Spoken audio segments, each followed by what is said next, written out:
Hey, Milky here, back again with another one. Today we've got a super quick video, so I've got to go really fast. We're talking about the top 3 tips that I can give you to help you reach infinite rank every season, each and every season of MarvelSNAP. Alright, so I have been fortunate enough to reach infinite myself in every season of MarvelSNAP that I've played in. We did miss the first season of beta, which was Wave, and we did miss that one, but we joined up about halfway through the Thor season. So to give a bit of credibility to what I'm saying and proof that we have reached infinite in every season, I'll just show you the rewards really quickly live. So the first season I played in was Thor, and this was the ranked reward for infinite that season. We then also had Daredevil, and I'm not sure which avatar it was. It was either this one or this one, but the Daredevil was for the second season that we played in, and that was the infinite reward there. We then also had Nick Fury, and I'll jump over to card backs now, because Nick Fury's season was a card back. I guess I'll just choose any of these decks. But jumping in here, we had Nick Fury's season, which was the Hydra card back. That was the infinite reward right there for the Nick Fury's season. We then had Miles Morales, and the Venom card back was the infinite reward there for that season as well. We then had Black Panther. The Wakandan theme kind of card back was the ranked reward for that season. And then lastly, in the current season of MarvelSNAP, we've had the Silver Surfer reward, which is the Herald of Galactus title, and that is the infinite reward for this season. So that's the one I'm running right now. So hopefully that goes a ways to showing you that I have achieved infinite in every season of MarvelSNAP, and hopefully these tips are really helpful for you. So firstly, as a bit of a summary about reaching infinite, I think infinite is really a combination of 3 things that you can do well. First one is deck building, and I think deck building only makes up about 25% actually of reaching infinite in MarvelSNAP. This is my take, this is my opinion, but I think 25% of it is actually building a deck and using a good deck. I think 35% is actually how you pilot that deck and how you play in the game. So I feel that piloting a deck well is more important than building a deck well in a lot of ways. But I think they are still both very important. So that leaves 40% at the end. And I think the biggest contributor to you getting infinite in MarvelSNAP is actually cube management. There's systems in the game which allow you to retreat and minimize your losses. These need to be utilized if you're going to get to infinite. It's a combination of playing lots of games and retreating well, and then it becomes a time thing of you reaching infinite rather than an if thing. So I think those 3 things all put together help you reach infinite. Lots of people put like 80% focus on building the perfect deck and the meta deck and everything like that. It's not in my experience. It's building a decent deck, yes, for sure, but 25%.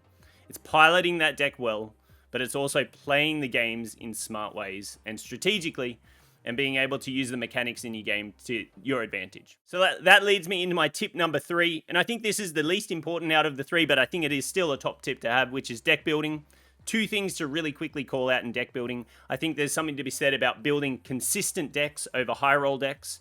Consistent decks means they do what they say out of the box more often than not. You can get the combos out, you can have regular play lines, you can have things that you can do with the deck that are consistent, and it plays out very consistently in whatever game you're playing, whatever locations you face, whatever decks you're versing.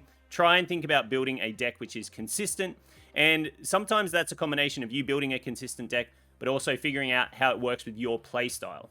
The other thing that I've found really successful in deck building is building decks with multiple win conditions.